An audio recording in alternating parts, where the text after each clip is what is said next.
এমন এক সময় কোরআনের তাফসীর করতে বসেছি যেই সময় গোটা পৃথিবীতে মুসলমানদের রক্ত নিয়ে বেঈমানরা হোলি খেলছে, কথা বলেন ঠিক কিনা?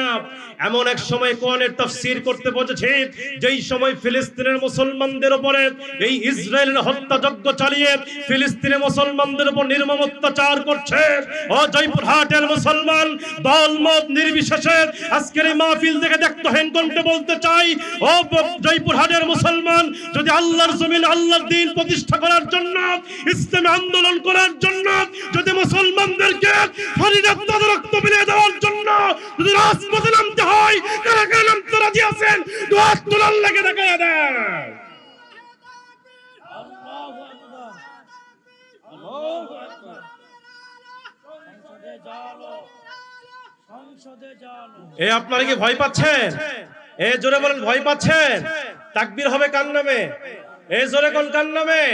আমরা তাকবীর দুনিয়ার নেতার নামেও দিতে চাই না, আমরা তাকবীর দুনিয়ার নেত্রীর নামেও দিতে চাই না। তাকবীর হবে রবের নামে, যেই রব নিজেই বলেছেন অরব্বাকা ফাকাব্বির, তোমরা তোমার রবের নামে তাকবীর দাও। সুতরাং তাকবীর আছে যেখানে মুসলমান আছে। নারাই তাকবীর, আল্লাহু আকবার, নারাই তাকবীর। সবাই সবাই নারাই তাকবীর, আল্লাহু আকবার, নারাই তাকবীর। দেখা দাও ও গো নবীজি, তোমারি দিদারের আশায় মোরা আছি। আল্লাহু আকবার বলেন। দেখা দাও ও গো নবীজি, তোমারি দিদারের আশায় মোরা আছি।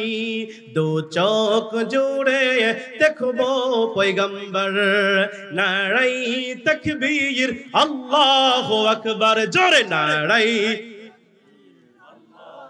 নারায়ে তাকবীর, জোরে নারায়ে তাকবীর, আল্লাহু আকবার, নারায়ে তাকবীর। সিদ্দিক, ফারুক, উসমান, হায়দার, চারজন সাহাবা সবচেয়ে বেহতর।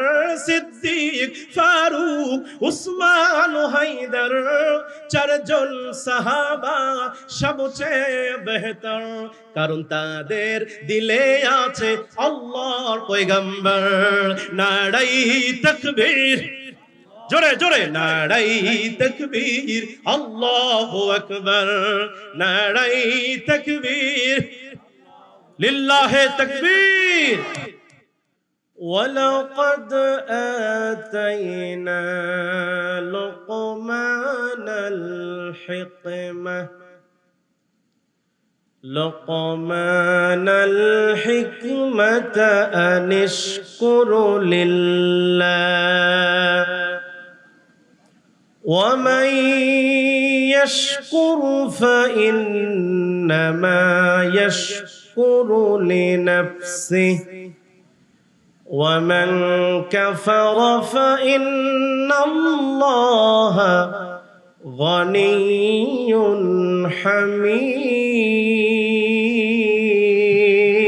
حميد. صدقت يا ربنا. وقال رسول الله صلى الله عليه وسلم: الدنيا سجن المؤمن وجنة الكافر. اللهم صل على محمد وعلى آل محمد كما صليت على إبراهيم وعلى آل إبراهيم إنك حميد مجيد. اللهم بارك على محمد وعلى آل محمد كما باركت على إبراهيم وعلى آل إبراهيم إنك حميد مجيد. যাচ্ছে মোর সব নিয়ে যাও, ঈমান আমার নিও না। আমিন বলেন। যাচ্ছে মোর সব নিয়ে যাও, ঈমান আমার নিও না। ঈমান আমার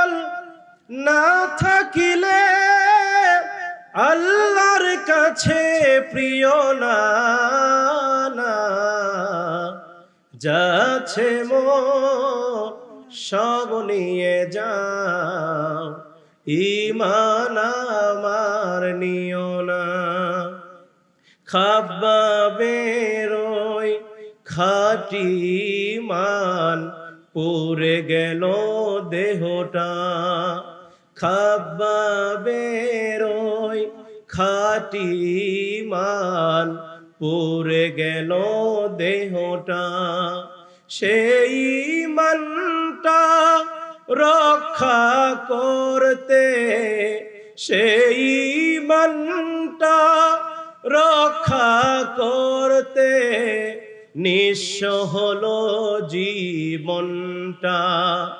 সেই ঈমান কত দামি জাহেলরা বুঝে না না, যাচ্ছে মোর সব নিয়ে যাও, ঈমান আমার নিও না।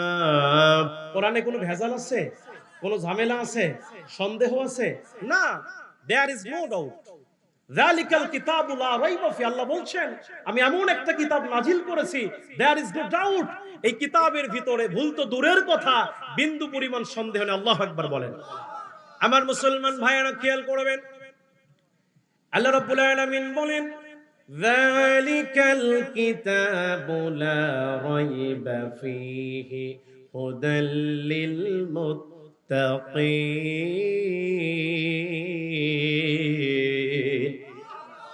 আল্লাহ রাব্বুল আলামিন বলছে বান্দারে আমি এমন একটা কিতাব নাজিল করেছি, এমন একটা কোরআন তোমাদের উপরে দিয়েছি, যেই কোরআন ভুল তো দূরের কথা, এই কোরআনুল কারীমের ভিতরে বিন্দু পরিমাণ সন্দেহ নাই। আমরা আল্লাহকে প্রশ্ন করলাম, আল্লাহ আপনি ভেজাল মুক্ত কোরআন এই পৃথিবীতে নাজিল করলেন, আপনার কাছে জানতে চাই আপনি এই কোরআনটা দুনিয়াতে নাজিল করেছেন কেন, কি জন্য নাজিল করেছেন? রব্বুল আলামিন সূরা ইব্রাহিমের 1 নম্বর আয়াতে কারিমার মধ্যে বলছেন, রব্বুল আলামিন বলছেন কিতাবুন আনজালনাহু ইলাইকা লিতুখরিজান নাসা মিনাল যুলুমাতি ইলান নূর। আল্লাহ রাব্বুল আলামিন বলছেন বান্দারে এই কিতাবটা কেন নাজিল করলাম, এই কিতাবটা কি জন্য তোমাদেরকে দিলাম, এই কোরআন কি জন্য আল্লাহ পাঠিয়ে দিয়েছেন?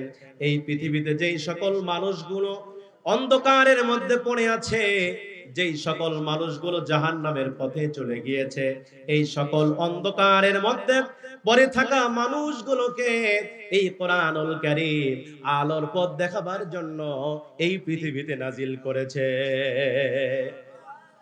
এবার আমরা আল্লাহকে প্রশ্ন করলাম, আল্লাহ আমরা বুঝলাম আপনি কোরআনটা অন্ধকারের মধ্যে পড়ে থাকা মানুষগুলোকে আলোর দিকে নিয়ে আসার জন্য নাজিল করেছেন। আপনার কাছে জানতে চাই এই কোরআনটা আপনি কেন নাজিল করেছেন, কোন মাসে নাজিল করেছেন? আমরা যদি আল্লাহকে প্রশ্ন করি আল্লাহ কোরআনটা কোন মাসে নাজিল করেছেন, রব্বুল আলামিন সুন্দর করে বলেন শাহরু রমাদানাল্লাযী উনজিলা ফীহিল কুরআন। আল্লাহ রাব্বুল আলামিন বলছেন এই কোরআনুল কারীমকে আমি আল্লাহ রাব্বুল আলামিন রমজান মাসে নাজিল করেছি। তাহলে রমজান মাসে কোরআন নাজিল হওয়ার কারণে রমজানের দাম বাড়ছে না কমছে? জোরে কোন বাড়ছে না কমছে? আমার মুসলমান ভাইয়েরা, কোরআনুল কারীমের নাজিলের কারণে আমার নবীজির মর্যাদা বেড়েছে, কোরআন নাজিল হওয়ার কারণে রমজান মাসের মর্যাদা বেড়েছে।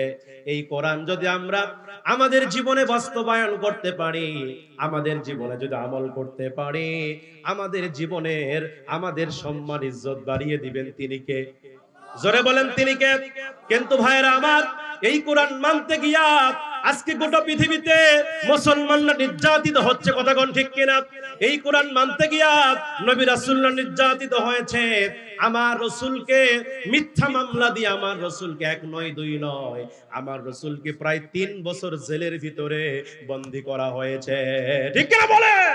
সুতরাং আজকেও যারা কোরআনের হক কথা বলতে যাবে, আলা লাহুল খালকুল আম, সৃষ্টিদের আইন চলবে তার, এর পক্ষে আজকেও স্লোগান দিলে একজন নাস্তিকেরা আলিমদের বিরুদ্ধে কথা বলে, আমরা কি তা মেনে নেব? ও মুসলমান ভাইরা, আল্লাহ পাকের সাহায্য আসবেই। যেমন ফেরাউন টিকে থাকতে পারে নাই, আবু জাহেল টিকে থাকতে পারে নাই, আজকেও পৃথিবীতে যারা কোরআন বিরোধী শক্তি আছে এরা কি টিকে থাকতে পারবে? আমার মুসলমান ভাইরা, ফেরাউন খোদাই দাবি করেছে। ফেরাউন নিজেকে আনা রব্বুকুমুল আলা, আমি তোমাদের বড় খোদা, নিজেকে খোদা বলে দাবি করেছে। কিন্তু মুসা ফেরাউন থেকে খোদা মেনেছে। খোদা মেনেছে কাকে? জোরে বলেন। এবার ফেরাউন যখন তাগুত হয়ে গেল, ফেরাউন যখন সীমা লঙ্ঘন করল, আল্লাহ পাক মুসার উপর আয়াত নাজিল করলেন, ইযহাব ইলা ফিরআউনা ইন্নাহু তাগা, হে মুসা যাও ফেরাউনকে কালেমার দাওয়াত দাও, ফেরাউন তো তাগুত হয়ে গেছে। এবার মুসা ডাক দিয়ে বলছে, আল্লাহ দাওয়াত তো দেব ঠিক আছে, কিন্তু আমার জিহবা তোতলা। জিহবা কি? জিহবা তোতলাকে জিহবা ঠিক করে দেন। এবার আল্লাহ রাব্বুল আলামিন ডাক দিয়ে বলছে, মুসা রে, তোর জিহবা তোতলা, আমি আল্লাহ পাক তোর কণ্ঠকে সুন্দর বানায় দিলাম। শুধু তাই নয়, তোর অন্তরের ভিতরে প্রশস্ততা দিয়ে দিলাম, অন্তরের ভিতরে দয়া দিয়ে দিলাম। আর এখানে শেষ নয়, তোর ভাই হারুনকে আমি আল্লাহ পাক নবুয়ত দিয়ে দিলাম। এবার যা ফেরাউনকে কালেমার দাওয়াত দে। ফেরাউন তাগুত হয়ে গেছে, ফেরাউন সীমা লঙ্ঘন করেছে।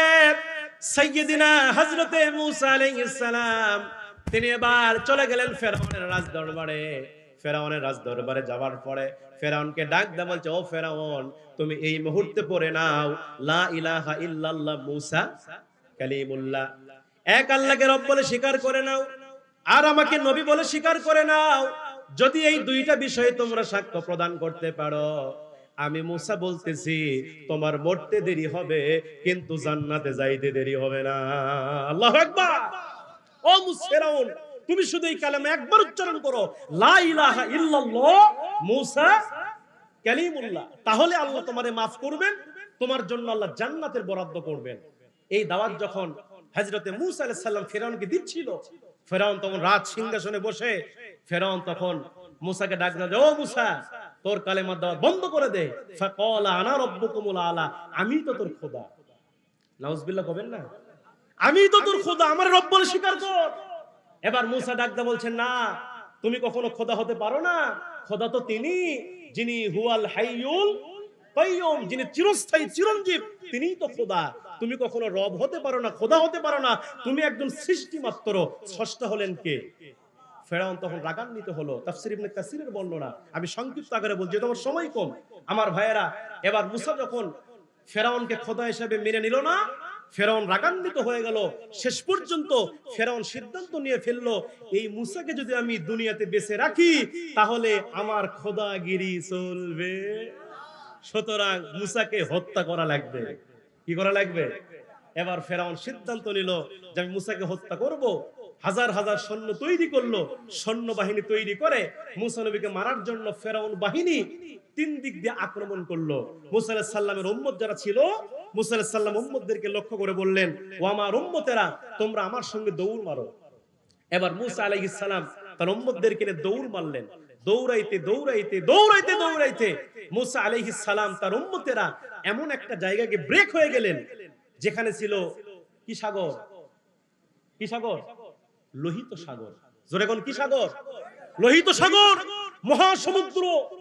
মূসা আলাইহিস সালামের উম্মত মূসা নবী ব্রেক দিলেন। সামনের দিকে তাকায় দেখে ফেরাউন বাহিনী আসতেছে, ডান দিকে তাকায় দেখে ফেরাউন বাহিনী আসতেছে, বাম দিকে তাকায় দেখে ফেরাউন বাহিনী আসতেছে। এবার মূসা নবীর যে উম্মত ছিল, এরা মূসাকে ডাক দিয়ে বলছে, ও মূসা, ও আমাদের পয়গম্বর মূসা, আজকে তো আমরা ধরা পড়েই গেলাম, আজকে আমরা কোথায় পালাবো? ডান দিকে গেলেও ফেরাউন ধরে ফেলবে, বাম দিকে গেলেও ফেরাউন ধরে ফেলবে, পিছন দিকে গেলেও ফেরাউন ধরে ফেলবে, আর সামনে লোহিত সাগর, আজকে আমরা কোথায় পালাবো? আমরা তো ধরা পড়েই গেলাম। মূসা আলাইহিস সালাম উম্মতদেরকে সান্ত্বনা দিয়া বললেন, তোমরা টেনশন করো না, চিন্তা করো না, আমাদের সাথে আল্লাহ আছে। আল্লাহু আকবার বলেন। আমাদের সাথে আছেন কে? একটু কমায় দেন, এবার একটু কমায় দেন। এবার হযরতে মূসা আলাইহিস সালাম তিনি এবার আল্লাহর কাছে দোয়া করলেন। আল্লাহ পাক বললেন, মূসা তোমার হাতে ওইটা কি? মূসা বললেন, আসা। আসা মানে কি? জোরে কোন আসা মানে কি? এবার তাফসীর ইবনে কাসিরের বর্ণনা, তাকে প্রশ্ন করা হলো, ও মুসা, তোমার হাতে যে লাঠি আছে এই লাঠি দিয়ে তুমি কি করো? মুসা আলাইহিস সালাম বললেন, এই লাঠি দিয়ে আমি মুসা দুইটা কাজ করি। জোরে কোন কয়টা কাজ করে? দুইটা কাজ করি। এক নম্বর, এই লাঠিতে ভর দিয়ে রাস্তা হাঁটি, আর দুই নম্বর হলো এই লাঠি দিয়ে আমি মুসা বকরির পাতা পারি। আল্লাহু আকবার ঘর। তাহলে এখান থেকে বোঝা যায় মুসা নবী ছিলেন বকরির রাখাল। কিসের রাখাল ছিল? দেখেন কত বড় নেতা, বকরি চড়াতে। আর আমার দেশের নেতা এক ওয়ার্ড মেম্বারের পিছেই তো 18 জন চামচা করে, কথা কয় না বারে। এ ভয় পাচ্ছেন নাকি আপনারা? মুসা আলাইহিস সালাম তিনি বলতেছে, আল্লাহ আমি এই লাঠি দিয়া রাস্তা হেঁটে যাই, এই লাঠি দিয়া বকরির পাতা বেরে বকরিকে খাওয়াই। এবার সাইয়্যিদিনা হযরতে মূসা আলাইহিস সালাম সংক্ষিপ্ত আকারে বলছে, যেহেতু আমার সময় নাই, আমাকে বিস্তারিত বর্ণনা করতে অনেক সময় লাগবে। সম্মানিত ভাইরা আমার, এবার সাইয়্যিদিনা হযরতে মূসা আলাইহিস সালাম হাতে যে লাঠি ছিল, আল্লাহ পাক মূসাকে অর্ডার করলেন, এ মূসা, তোমার হাতে যে লাঠি আছে এই লাঠি দিয়া সমুদ্রে আঘাত করো। মূসা ডাক দিয়ে বলছে, আল্লাহ আঘাত করলে কি হবে? আল্লাহ বলে, মূসা কথা কম, আঘাত করেই দেখো আমি আল্লাহ কি বানায় দেই। আল্লাহু আকবার কও। এবার সাইয়্যিদিনা হযরত মূসা আলাইহিস সালাম তার হাতে যে লাঠি ছিল, লাঠি দিয়া যখন লোহিত সাগরের মধ্যে আঘাত করেছে, বাড়ি মেরেছে, বাড়ি মারার সঙ্গে সঙ্গে আমার আল্লাহর কুদরতে ওই লোহিত সাগরের ভিতরে 1 নয় 2 নয় 3 নয় 12 খানা রাস্তা বের করেছে। আল্লাহু আকবার। মূসা আলাইহিস সালামের মুখের মধ্যে মুস্কি মুস্কি হাসি, আর উম্মতদেরকে বলছে, উম্মতেরা দেখো আমার আল্লাহ আছে। আল্লাহু আকবার।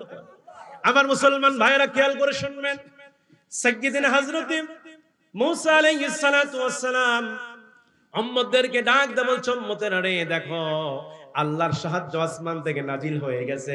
এবার আমরা এই লোহিত সাগর দিয়ে হেঁটে হেঁটে আমরা ওই পার হয়ে যাব। এবার হযরত মূসা আলাইহিস সালাম উম্মতদেরকে নিয়ে লোহিত সাগর দিয়ে রওনা করা শুরু করলেন। যাইতে যাইতে সমুদ্রে যখন মাঝখানে চলে গেছে, এমন সময় ফেরাউনের যারা অনুসারী ছিল এরা ডাক দিয়ে বলছে, ও খোদা ফেরাউন, এত সুন্দর রাস্তা কে বানালো? ফেরাউনকে আমি বানাইছি। নাউজুবিল্লাহ কল। ফেরাউন বলতেছে আমি বানাইছি। যদি এই কথা ফেরাউন না বলে তাহলে তার খোদাগিরি কি টিকবে? খোদা হিসাবে মানবে? এই জন্য ফেরাউন বলতেছে, উম্মতেরা রে এই রাস্তা আমি নিজেই বানাইছি। উম্মতেরা ডাক দিয়ে বলছে, খোদা ফেরাউন, এত সুন্দর রাস্তা যদি আপনি বানায় থাকেন তাহলে উদ্বোধন কিন্তু আপনাকেই করা লাগবে। উদ্বোধন ফিতা কিন্তু আপনাকেই কাটা লাগবে। এবার ফেরাউন তখন দুইটা চিন্তা করলো, কোন সমস্যা নাই তো?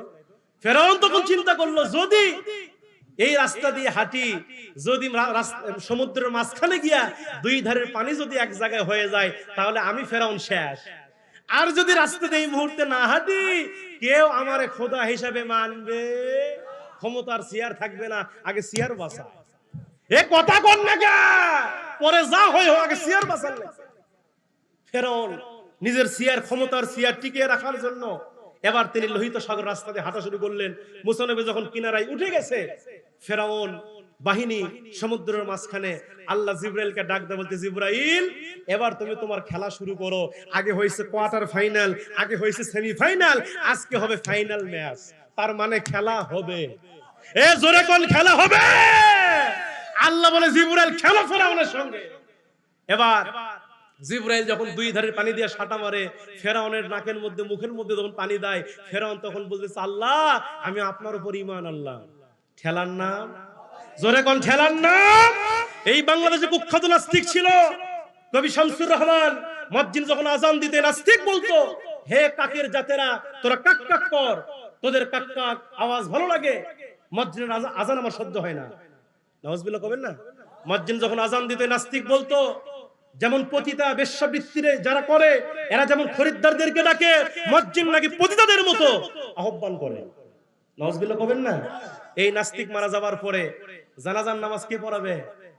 আপনাদের এলাকায় মানুষ মারা গেলে কে জানাজা পড়ায়? মসজিদের ইমাম, মুয়াজ্জিন। কথা কোন ঠিক কিনা?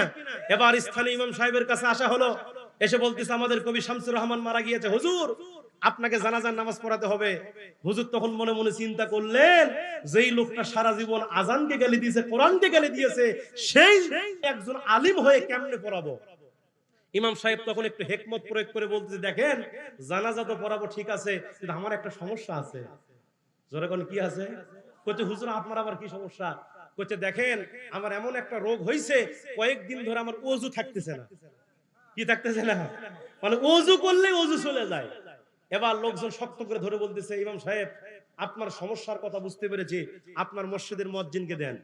ইমাম সাহেব মুয়াজ্জিনকে ডাক দিলেন আর বললেন, মুয়াজ্জিন সাহেব যাও এই কবি শামসুর রহমানের জানাজার নামাজ পড়াও। এবার মুয়াজ্জিন সাহেব তিনি চিন্তা করলেন, যেই নাস্তিক সারা জীবন আজানকে গালি দিয়েছে, আমি মুয়াজ্জিন হয়ে সেই নাস্তিকের জানাজা কিভাবে পড়াবো? মুয়াজ্জিন তখন বলে, হুজুর আমি যাব না। আল্লাহু আকবার কর। হুজুর আমি যাব না। মুয়াজ্জিন যাবেন না, তাকে জোর করে টেনে নিয়ে গেছে। মুয়াজ্জিন বাধ্য হয়ে নাস্তিকের জানাজার নামাজ পড়াইছে। জানাজা শেষ। পরের দিন সকালবেলা এলাকার কিছু হক্কানি আলেমরা মুয়াজ্জিনকে শক্ত করে ধরে বলতেছে, হে মুয়াজ্জিন সাহেব, আপনি এত বড় মসজিদের মুয়াজ্জিন হয়ে এই নাস্তিকের জানাজা কেন পড়ালেন জানতে চাই। মুয়াজ্জিন তখন বলছে, হুজুর উস্তাদের মেয়ের শেষ রাত্রিতে জানাজা পড়াছে ঠিক আছে, কিন্তু ওযু করিনি। এক কথা কোন ঠিক কিনা? আমরা সিদ্ধান্ত নিয়েছি যে ইসলামকে গালি দিবে, কোরআনকে গালি দিবে, দুনিয়া থেকে কিছু করতে পারবো না। এরা মরে গেলে এদের জানাজা হবে, কিন্তু ওযু হবে না। রাজি আছেন কারা কারা? তো হাত তুলে আল্লাহকে দেখায় দেয়। লিল্লাহি লিল্লাহি তাকবীর। আল কোরআনের আলো, ইসলামের শত্রুরা, লিল্লাহি তাকবীর। সম্মানিত ভাইরা আমার সময় শেষ। যদি আবার কখনো দেখা হয় প্রাণ খুলে কোরআন থেকে আলোচনা করব। আল্লাহ সে পর্যন্ত আমাদের সুস্থ রাখুক, নেক হায়াত দারাজ করুক। সকলে বলি আল্লাহুম্মা আমিন। ওয়া আখিরি দাওয়ানা আলহামদুলিল্লাহি রাব্বিল আলামিন। ওয়াসসালামু আলাইকুম ওয়া রাহমাতুল্লাহ।